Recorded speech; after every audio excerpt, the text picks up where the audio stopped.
The yeas are 57. The nays are 43. Two-thirds of the senators present not having voted guilty. The Senate judges that the respondent, Donald John Trump, former President of the United States, is not guilty as charged in the article of impeachment. Hi, everyone. I'm Nikki Batiste. Thank you for joining us. That was the U.S. Senate voting to acquit former President Donald Trump on charges of incitement of insurrection at his second impeachment trial Saturday.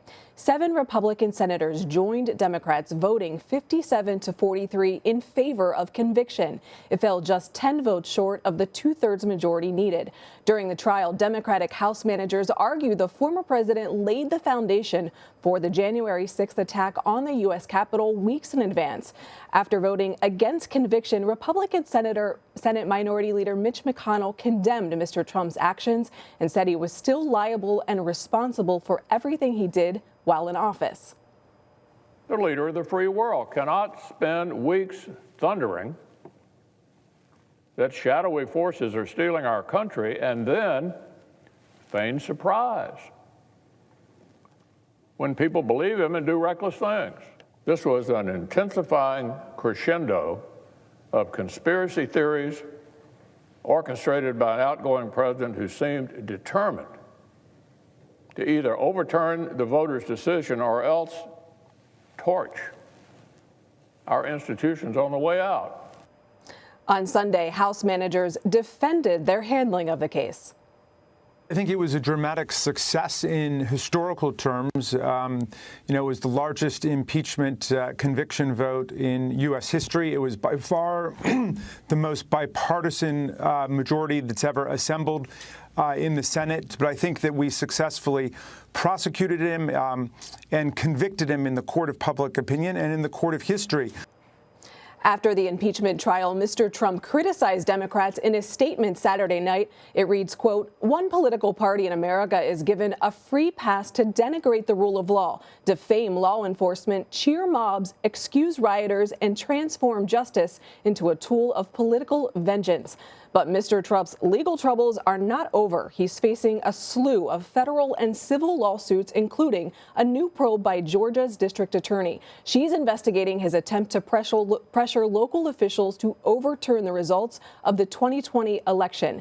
For more on this, let's bring in Leslie Sanchez and Ashley Allison. Leslie is a CBS News political analyst. Ashley is a former senior advisor on the Biden transition team. Leslie, I want to start with you. Senate Minority Leader Mitch McConnell obviously has pull with the party and how they vote.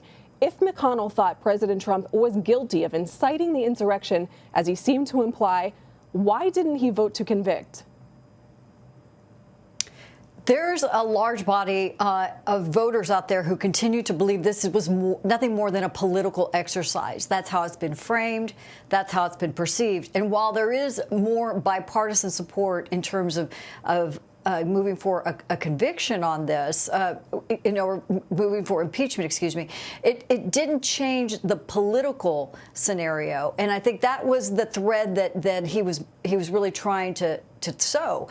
There's wide condemnation for what the president said, for his rhetoric, for his actions, and certainly that struggle within the Republican Party. But there's also a very strong dose of reality that over 60% of the Republican Party consider themselves Trump Republicans, and there's only a small, about a third of Republicans who they call establishment Republicans, like the McConnell model, who feel that this type of politics needs to change. In the minority within his own party, I think that's where you're here. He's trying to reconcile these two pieces, but there will be tremendous infighting in the road ahead. Ashley, what did you make of McConnell's comments after the vote? You know, I was quite surprised that he decided to give that speech. There was one speech he could have given that entire day, and that was the word guilty. It was clear that he was trying to rewrite history from his vote. And I think the American people aren't going to buy it.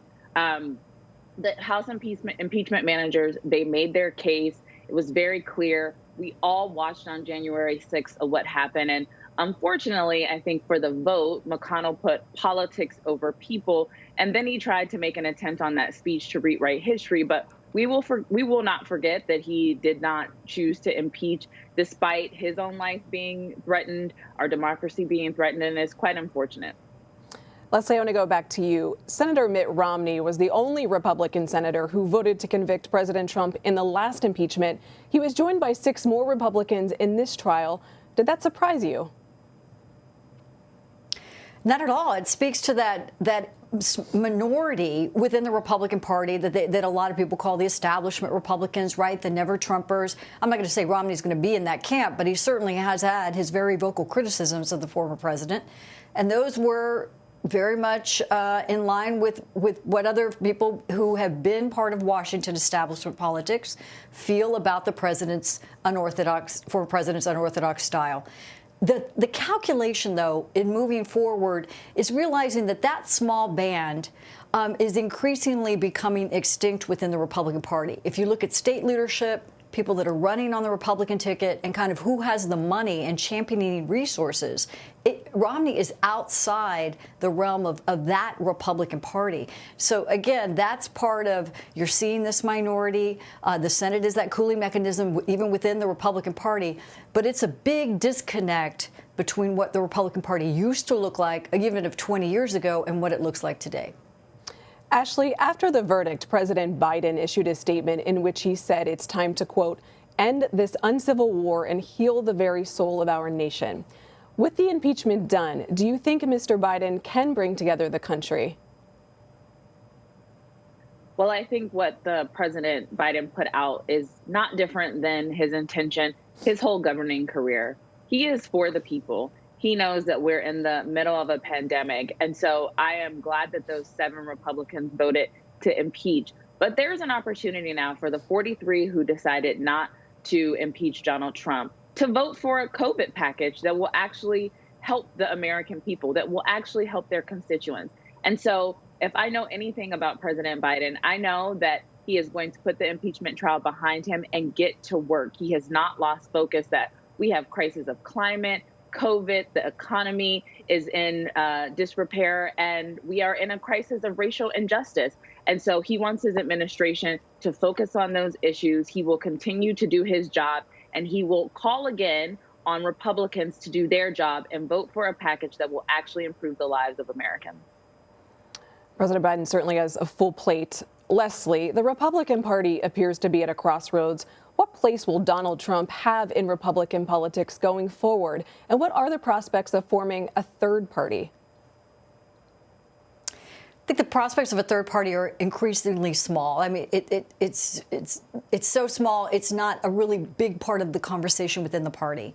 The party is the party of Donald Trump now. That is not the feeling that you want to hear, especially a lot of people who've been frustrated with the last 4 years. But that is definitely what the party looks like today. It's made up a lot more of grassroots individuals, people who came from the Tea Party, working class individuals. He received a tremendous amount of African American and Hispanic support of voters that didn't traditionally see themselves as Republicans 20 years ago. That new dynamic is very strong and robust, and it does not speak to the party of the generation before. And because of that, he continues to raise this, have the platform, have the message, and have the money. And until somebody else comes up, but will still be aligned with this populist movement, we're going to continue to hear a lot more about Donald Trump, good and bad. His unorthodox style is going to continue to push and polarize this country. And it's unfortunate, but it just speaks to the challenges even internally Republicans have in deciding who they want to be. Ashley, you touched on COVID-19, but before we go, I want to ask you both about coronavirus relief. Ashley, President Biden has been focused on increasing the nation's vaccine supply and rallying support for his American Rescue Plan. Republicans and Democrats are split over a provision that would double the minimum wage to $15 an hour. Do you anticipate President Biden using the so-called nuclear option? And are you concerned by a possible fracture with the far left? President Biden is going to do what he needs to do to get relief to the American people. Whether that requires a 51 vote with the Senate, which would require removing the filibuster, or whether we can get 10 Republicans to stand with American people who need relief desperately right now. We've been in this pandemic for a year and people have lost their jobs. Small businesses are closing. So I know that what is in the front of President Biden's mind, Vice President Kamala Harris's mind, is the people and relief. And they will do whatever they need, from the executive powers they have all the way to making sure that there is a bill passed in Congress that gets relief to the everyday American working so hard to just keep their head above water. Leslie, I want to go back to you again. The cost of President Biden's American Rescue Plan is at least $1.9 trillion. Regardless of his desire to reach across the aisle, are Republicans going to work with the president on a bill with a price tag that large? Not with that price tag, not with a blank check. There's going to be accountability measures. They're going to want to make sure those dollars are put to the best use. Best use could be everything from helping state and local governments, helping small businesses. There's going to be a broad area where they can come together, but the minimum wage is not going to be one of them. That's going to be something they're going to ask to be excluded from this so that they can kind of get to the focus on vaccine distribution, get the economy moving. Republicans are still going to be free market in this, right? And try to look at it from that perspective. But there is ground, and Republicans have a responsibility to come to the table because they want to be part of this relief. They're just not going to want to be left behind. Leslie Sanchez and Ashley Allison, thank you.